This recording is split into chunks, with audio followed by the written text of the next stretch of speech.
Fierce and temperament, those are three adjectives that possibly qualify the personality of Femi Fani-Kayode, former aviation minister during the Olusegun Obasanjo administration as president of Nigeria.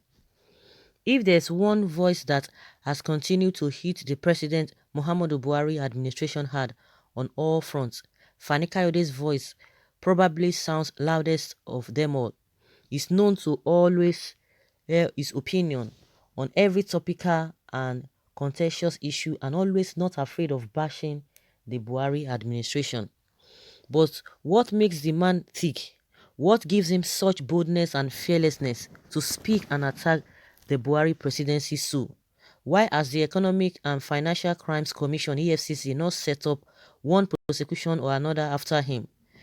Well, below are three possible reasons why he possibly is so fearless and can dare the President Buhari administration. Firstly, he has some powerful personalities backing him.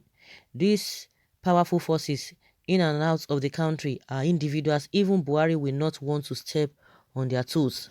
Secondly, remember he once served under the Obasanjo presidency.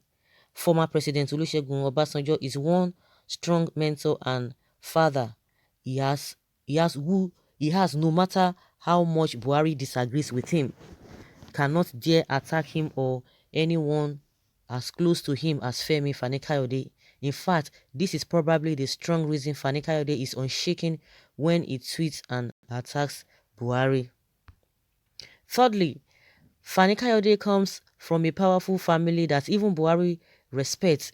His great-grandfather, the Reverend Emmanuel Adedapo, was one of the earliest Nigerians to be educated in England, while his grandfather, Victor Adedapo Kayode, studied law at Cambridge University and became a lawyer and a judge.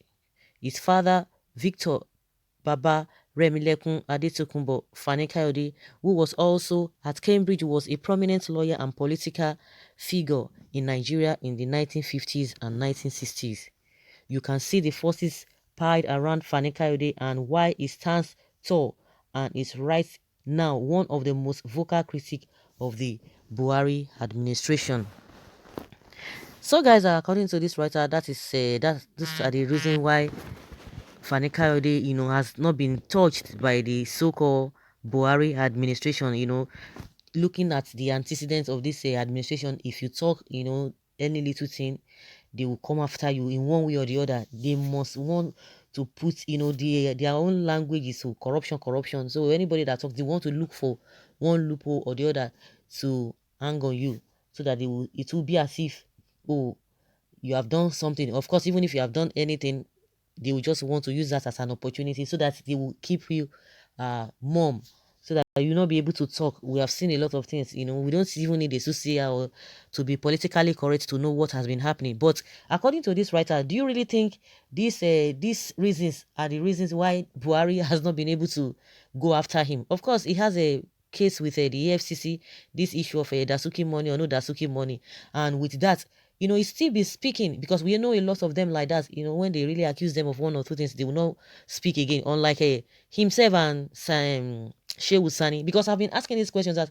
what is giving me this man this boldness? But to me, I don't think all these reasons are enough for them not to go after him if they really want to go after him. But maybe if we want to look at it from another angle, we can say maybe Fani-Kayode's hands are clean, because if your hands are not clean with this administration, they will make sure they bring you down. We know the likes of Fayose.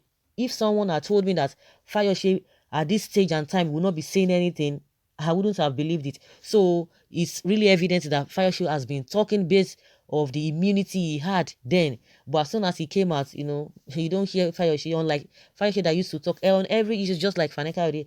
And a lot of people were saying, oh, when his immunity is over, when his tenure is over, that you will not hear him speak. And it's really playing out. But when you look at Fani-Kayode, it's a different ballgame entirely. And on every second, every issue that comes up, he must say something. And that is where maybe he has his own backing. But to me, all these reasons are not really enough if this government really want to get at you. But the major thing they use in getting people to silence people is this issue of corruption. If you have dipped your hand inside cookie jar, irrespective of what you want to see, because when people see evidence, definitely people will not want to blame them again. So those are their uh, strongest, their strength they use in silencing people. But Fani Kayode, I don't know whether you know the reason why he's been talking. Of course, a lot of people are still saying the truth, but one thing about him is that he's not really perturbed and he's not disturbed or being intimidated. But from what we are hearing, that maybe because of all these criteria or the reasons, so he works under what is it called, Olusegun Obasanjo and what have you. To me, all those things are not adding up to me. That is my own opinion, because I could remember then Obasanjo was saying Fani Kayode that once you give him one thing, that was the time, all these politicians, they always get at each other's neck. So you can't even say because of that. I don't even know his relationship, whether it's so strong or what have you. But even Obasanjo too, I don't know whether they are giving him that respect as an ex-president, because they always like to come for him. The question they will ask Obasanjo, oh, he bribed the Senate then, oh, for him to come back for second or third term. And again, Obasanjo, where is the money? Where is the light? So they think that maybe by the time they use that one, it will be quiet. But this man, he still talks and he writes his letters. So no matter what. So what is giving Fani Kayode confidence? I don't know whether truth is what is giving him confidence, or he has made up his mind that irrespective of anything, he does not care. But that truth, it must be said. Maybe that is what is giving him confidence. But to me, with all of these reasons, it's not really enough to have made this administration not to go after him. And someone says a coward will always be a coward, no matter the caliber of people around him. The truth is, FFK is naturally fearless. He's a naturally fearless man who hates injustice with passion and prefers to say the truth and die. And one truth about this kind of people is they are not ordinary people. They are divinely prepared by God to fight for the downtrodden. And also, they have a kind of glory that scares their enemies away. If we say FFK has powerful people around him, which informed his boldness, then what shall we say about Nnamdi Kanu? Where does he derive or drive his own boldness from? God bless FFK and Nnamdi Kanu. I think this person is really saying the obvious, stating the obvious.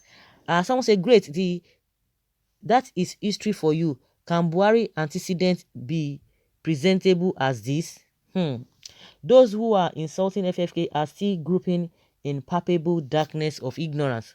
So you said these things so that you remind Buhari and EFCC to come and attack FFK before you write anything concerning any situation of any person. Let there be psychological consideration, either to write or not to write, because this your write-up is to try to remind the Buhari and EFCC to FFK just to attack or investigate him. If you love FK and want what he's doing, you must take your write-up into consideration and view things psychologically. I don't really believe so. Whether it's not this writer that will want to remind them. Are they not hearing? No, I think what this person is saying it's neither here nor there. Whether he talks about it or he writes about it, he does not need to say it before they will know what to do. Of course, he has a case with the FCC, so this statement to me is neither here nor there. If they want to go after him, they would have gone after him, not because of somebody's writing.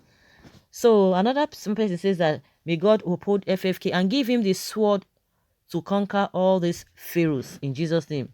And someone says, your reasons are infertile. FFK is on trial for your information, and very soon he will pick his uniform at correctional facility. No one is above the law. FFK with his noise is not well connected as a Orwell Uzu Kalu, former governor. Okay, Ojuzo Kalu, former governor of Abia State. Where is he now? Should Obasanjo himself cross the red line, he will go. He took things for granted under Abacha and paid for it. Your reasons very infertile. That's what somebody saying. Let me hear what the reply he got. And someone say you will be there to serve him. After all, your lineage are well known as servants. Pitiful scumbag. Okay. Okay. Someone says that why wasting precious time on FFK?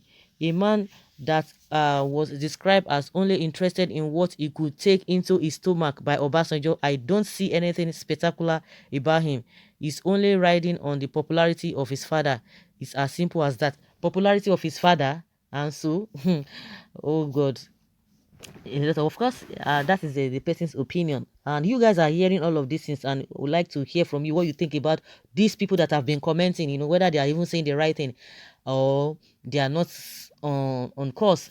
So, guys, let us hear your own opinion. What has been giving Fani Kayode boldness, even in this dispensation? That if anything, that if they see that you do anyhow, that you see anyhow, what do you think that is really giving him such boldness? Leave your comments below and let's